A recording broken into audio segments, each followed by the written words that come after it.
Hello and welcome back to the channel. We are going to be doing a bit of an installation video today where we are going to be installing a upgrade into my SRS-A2. But before we kick off with that today, first off, if you like today's video and find it useful, please hit the like button. That will help us with the YouTube algorithm. And if you want to see more content from the channel, please subscribe and don't forget to hit the bell notification icon. So we are going to basically be looking at adding a piston upgrade into my SRS-A2. Now we're basically going to be replacing the Sniping Mechanics Wasp piston, which was for the A1 variant of the SRS, with the EdGi SAP piston that was released, and I've actually had this for a little while now, but essentially it's time to get this installed. So what we're going to do first is we are going to open this up and take out the existing piston, and then I'm going to kind of weigh it and also then compare that to the equivalent in the EdGi SAP. So basically we're going to weigh that and figure out the weight that we've got in the existing Wasp piston and then compare that to the one in the SAP piston. So first things first, let's get this opened up. So I'm going to basically take the buttstock off, and then I'm going to kind of take out the actual spring and the spring guide. So we have our spring, guide, and on our this is a Rapax spring. We've also got some spacers on here to actually tighten the tension up, so hopefully I can remove some of those. So we've got that out. Next up, we're going to need to take off this cover, which is a pain to get out. I just know it's a real nightmare to get loose. Kind of loathe having to take it out, to be honest. Okay, so we've got that out, and now we can take out the bolt. We just need to push the trigger to release that, and now we've got that clear. I'm just going to put this to one side whilst we work on the rest of the gun. So it's essentially not in our way because it does take a lot of space. So this is the Sniping Mechanics piston, and its associated weight, and that is the standard SRS cylinder, but we do have a different bolt handle on, but that's essentially the standard thing. And then we've got this guy here. So I wanted to just weigh this in its entirety and just see what weight I had, because I don't remember what it was. So let's get our scales up and running. And they're zeroed. So let's just drop that in the middle there. So the total weight of the piston and the weight on there is 119 grams.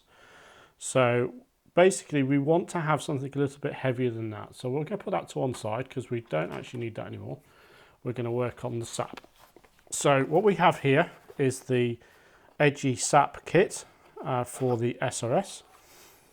We have a new, what appears to be hollow spring guide with some nice rubber bits on there to actually deaden some sound. So that will replace this guy here, which is actually, this is the I can't remember which one this is actually. I think this is actually the one from the original Wasp actually. I'm not sure actually. This could either be the original Wasp one, or this could be the A2 metal one. I don't remember actually. But we've got this new one. We're going to basically use that. Then we've got an O-ring and another sort of thicker O-ring, which I'm not sure what they're for. Then we've got the actual SAP piston. And then we've got some weights. So we've got a 120 gram, 140 gram, and then a 150 gram weight. So what we're going to do is open this up and we'll weigh this as it is, as it's come out of the box, as it were. See how heavy that is? So this is 101 grams. So whatever weight is in this at the moment, we kind of want to remove. So I'm looking at this and I'm kind of wondering if there's any tools in this. So this is one of the things I kind of essentially don't like out of the box, is there's no instructions. So I'm kind of winging this. But I did watch a YouTube video of one that I found for the piston that was for a different rifle. So I kind of have a theory. So we've got a tiny little grub screw, which I am going to put just to one side there. And I'm hoping, is there another? No, that's just one. And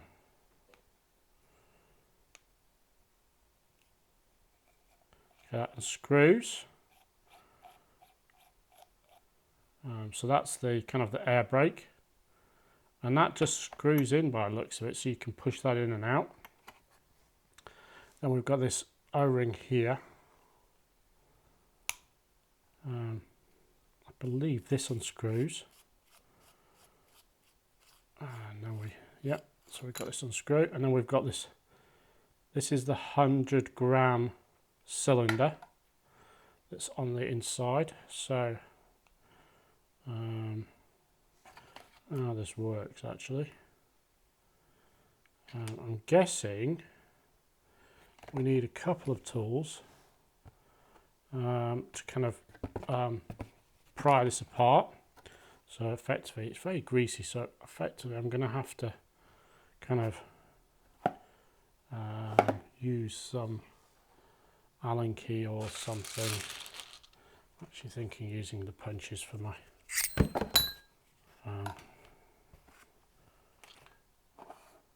if they'll go through. Will this one go through? No, it's too big. I don't have an Allen key, so let's try this one. Don't want to bend that. I've bent that.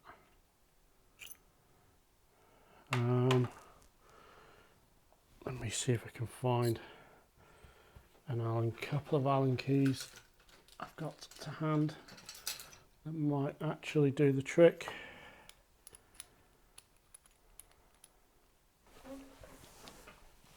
Okay, so I managed to get that apart and break the initial seal. It was pretty tight in there, so it's a really, really tough thing to just break the initial seal. Just so tight tolerances on those things. So basically that's the 100 gram. We're not going to be using that. We said it was 108. This one was the Sniper Mechanics one was 118. So what we want to do is kind of go up.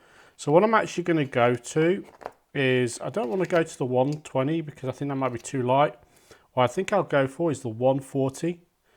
So we have two options. We have a 150. I think the 150 might be too heavy. What I'm going to do is go to the 140 first. We'll test that out. We'll do some shots with it. I've got some before and after on the Chrono. But what I'm going to do is essentially Chrono it and see how it looks. So this one should just be screwed in like so. And I'll do it a little. I'll just add a little bit more tension by using the thing. But I will basically, because I do want it to be undoable afterwards, but essentially put it on nice and tightly. What I need to do is grease this up a bit because this was very, very greasy. So what I'm going to do is just add a little bit of grease to the O-ring. Make sure that's all greased up. It seems the original one was greased at some point, so might as well just keep it greased up. This plastic, I think, is one of these spares that's here. Just kind of give it a little bit of grease. Then we're going to put the cover back on, which has the weight, and we tighten it up.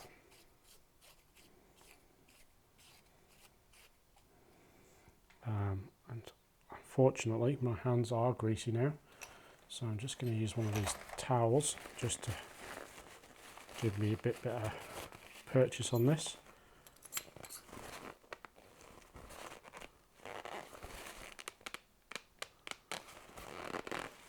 Okay, I will re-grease this because this will need greasing again, because this is the bit that's going to move around inside the cylinder, so we do need that to be fine. So we don't need any more parts out of this, so we'll put that to one side, but then we'll put this. So we have this. This is the air brake, and from what I understand, you can push this in and out. So I think it's one of those kind of twisted off scenarios.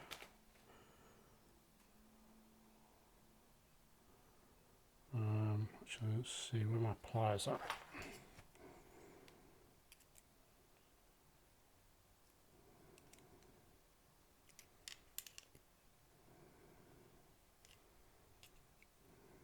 I really can't hold this any longer.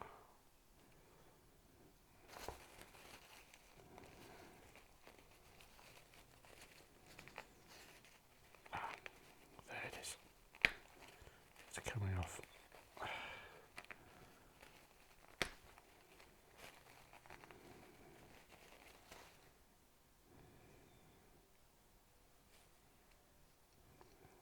So effectively we can push that out. So just by lifting this off the edge, we can unscrew this a little bit, and that will enable us to then kind of adjust the air brake. And the way I believe this works is there's a nut here. We're just going to have to have does it unscrew? Just going to push out. I think this pushes out actually.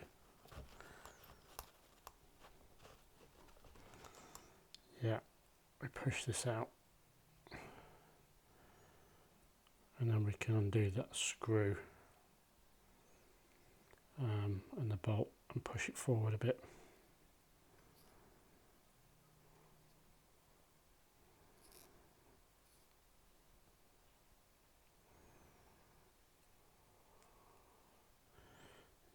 Can I just push this in a bit, and it's given me the ability to sort of get at that, and now I can essentially just release it a little bit, move it down the thing, and then we can push the air brake a little bit further out. So and then push that back, and as you see, that air brake has essentially been kind of pushed out. And then we can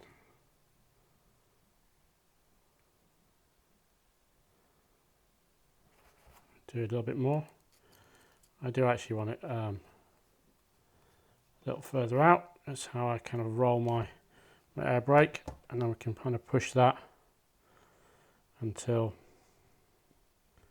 thing, and then we just screw that back into there, and then push that over the lip.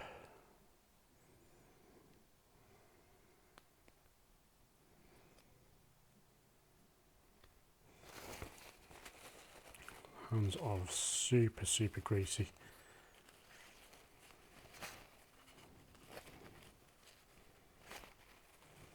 And this will just tighten up, and that goes on. And then we've got our air brake sat on top.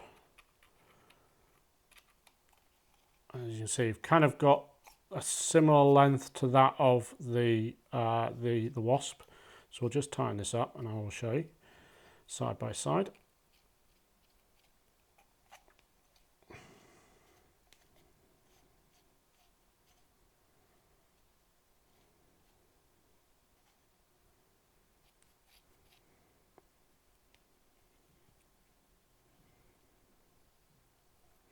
So effectively what we've got here is we've got a kind of a similar length on the air brake side by side.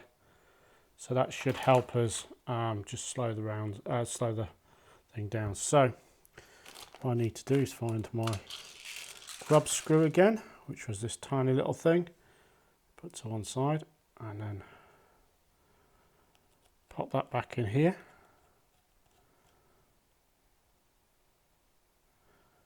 And that will basically just stop that turning. I don't want to do it, I want to do it tight but not too tight.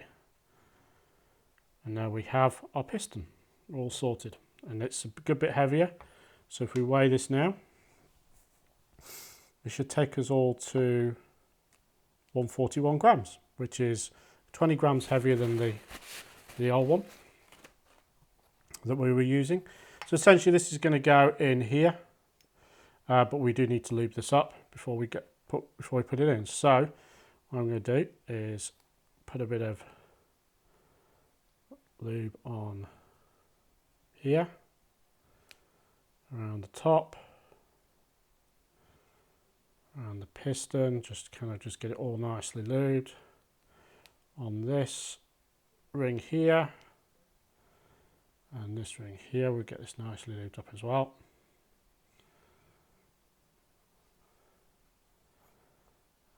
We will add a little bit to the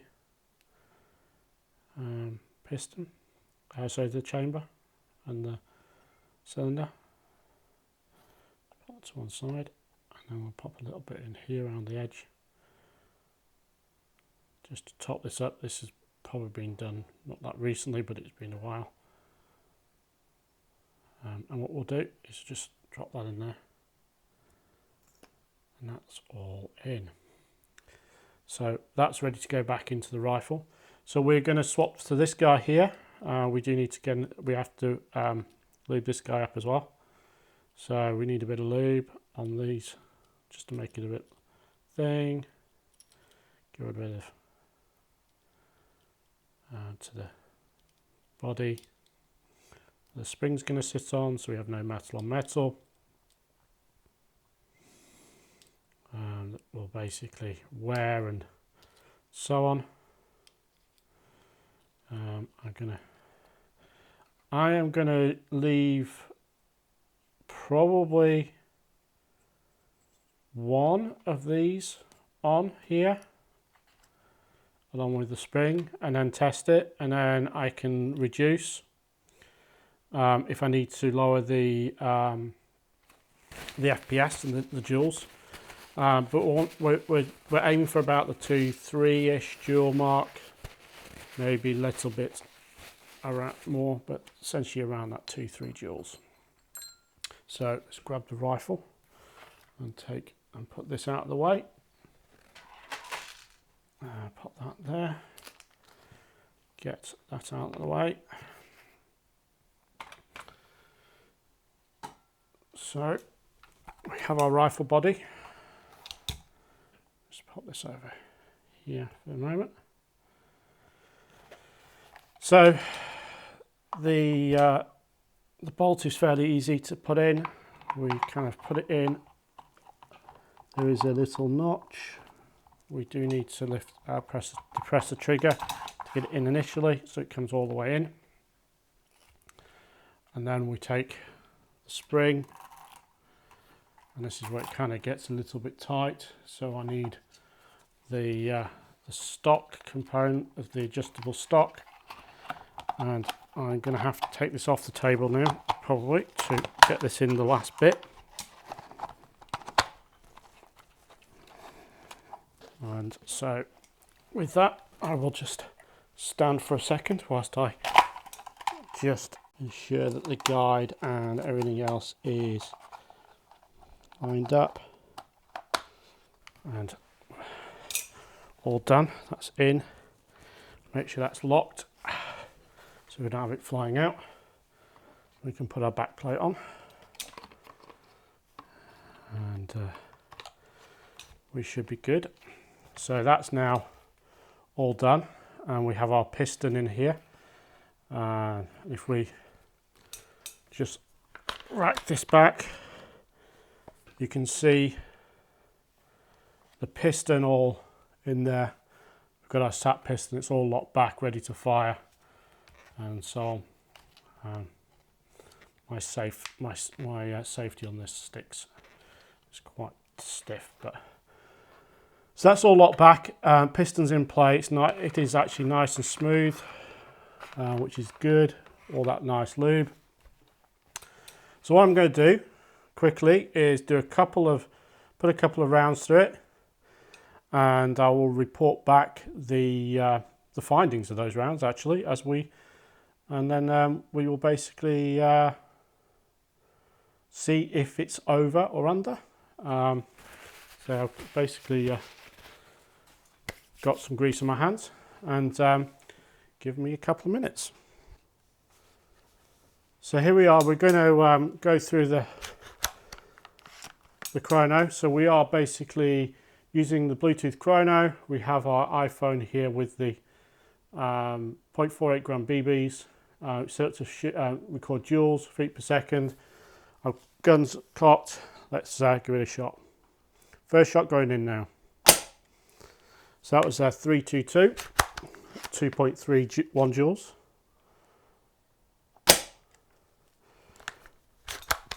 316, but that hit the side of the Chrono. 321.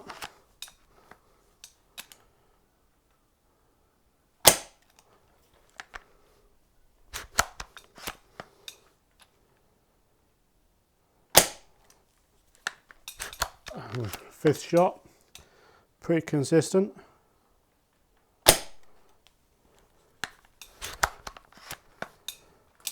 Sixth, seventh shot coming in now.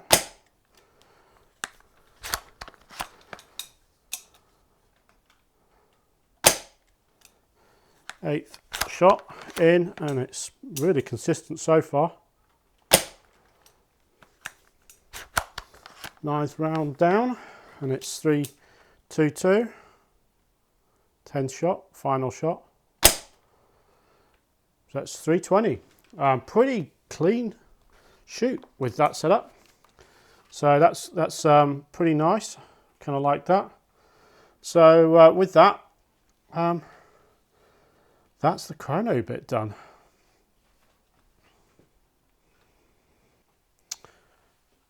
Okay, so we've done a little bit of a Chrono shoot, and what's this shown us? Well, the installation of the SAP has worked with the 140 we put in.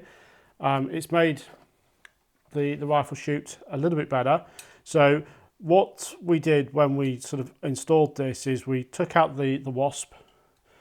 With the wasp installed and the spring that I had and 3 essentially spacers. So essentially I was using these little washer spacers on the spring guide. I had essentially 3 of these on there. This basically provides extra tension for the spring, and it was shooting at around that 320 FPS mark and around that 2.3 joule mark, and it was pretty consistent. However, I had this on, it was quite difficult to cock. It was quite a stiff pull because of the extra tension the spring is under. Now, by removing that, what it's happened to have done and putting the extra weight on the piston, it's made it a little bit quieter. It feels a little bit quieter, and it's also increased the FPS a little bit with that reduced tension on the spring. It's also made it easier to cock. That was a lot easier to cock than it was not, I wouldn't say a huge amount easier, but it was easier to cock than it was before. So that is actually pretty cool, and has actually helped quite a bit. So what I need to do is, obviously I need to put the cover back, and I'll do that at some point. But it's actually worked quite nicely. It's a little bit easier to shoot. In terms of the FPS wise, as we saw, the FPS from the gun was pretty consistent around that sort of 230 joules, 2.30 joules, the 220 mark, kind of very consistent around there.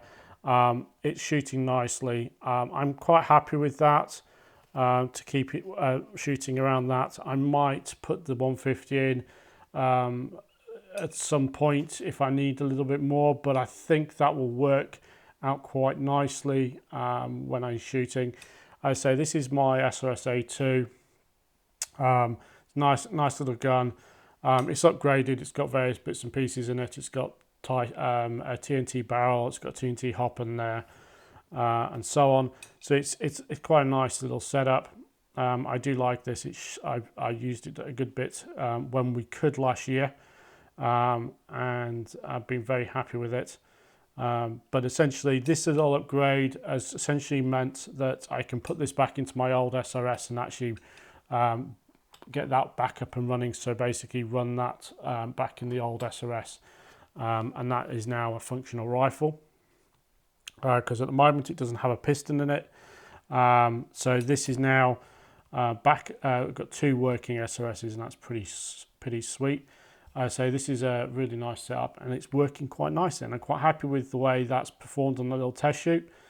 The FPS is consistent. It didn't seem to really move that much.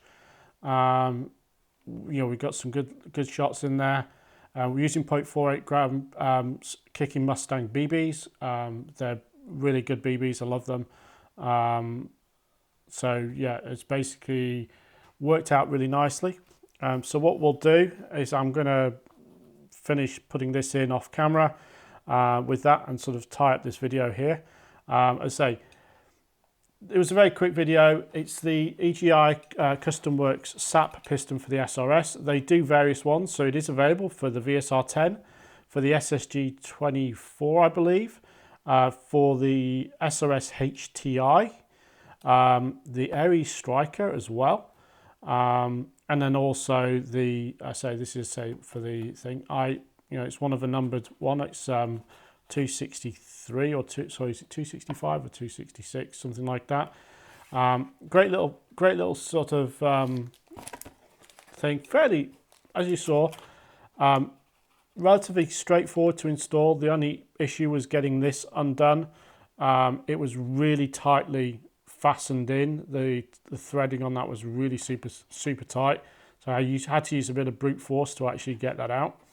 But effectively I could go up to the next weight up, which is the 150 if I so desire, or if I have to go down, I can go down to a 120 or 100. This will be equivalent to what I have in the Sniper Mechanics Wasp at the moment.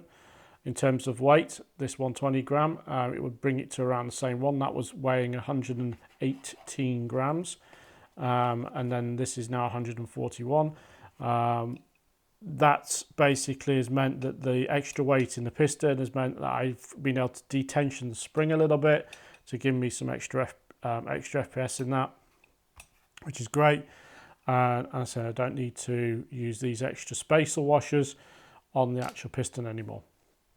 So with that, thank you for watching. This has been a very sort of quick installation of the EdGi SAP on my SRS-A2. If you enjoyed today's video, please hit the like button and subscribe to the channel if you want to see more content. This is essentially one of my upgrade series that I've been doing on various things. I've kind of had this sat waiting to do for a little while, and yep, this has basically got that done and out of the way. And with that, thank you all for watching, and we'll see you guys next time.